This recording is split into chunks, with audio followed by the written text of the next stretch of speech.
Welcome to the deep sea. You're aboard OceanX's media sub, Nadir. Over there is our science sub, Neptune, and our remotely operated vehicle, Chimera, working together to explore an enormous underwater cliff at a depth of 1,000 meters. This is the deepest ever subdive in the Seychelles. 1,000 meters, or 3,300 feet, is the limit for our submersibles. At this depth, the pressure is intense, equivalent to having 200 bowling balls pressing on every square inch of you. What is the wrong thing? Do you spin with a jellyfish or a squid? It's a squid! In a moment, you'll get a closer look with a live feed from the sub's camera.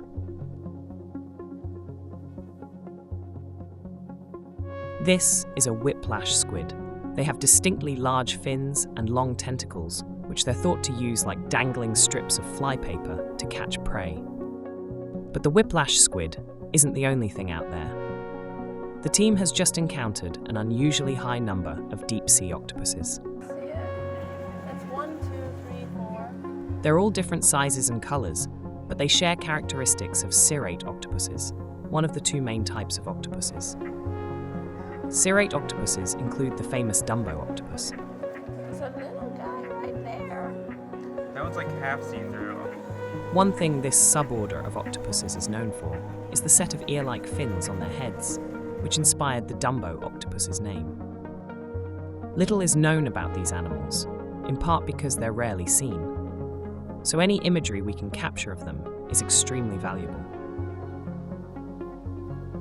Scientists will analyze this footage to try and conclusively identify all of these incredible creatures.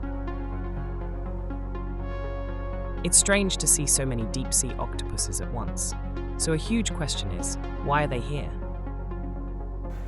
But they're tiny, and they're many, which is... They're also all different sizes, which is, Yeah. it's not like one brood No. or whatever. It's possible that we've stumbled upon a good feeding area, or even a breeding ground, but we'll need more information about this location to explain the octopus's presence. The data collected by the sub's ROV and Ocean Explorer's other technology can help us begin to understand this amazing encounter. So cool, isn't it? so cool.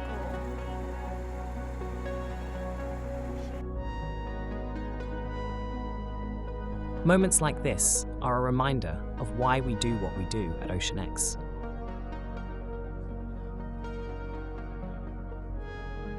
There's still so much to discover about our oceans, making it all the more urgent to explore and protect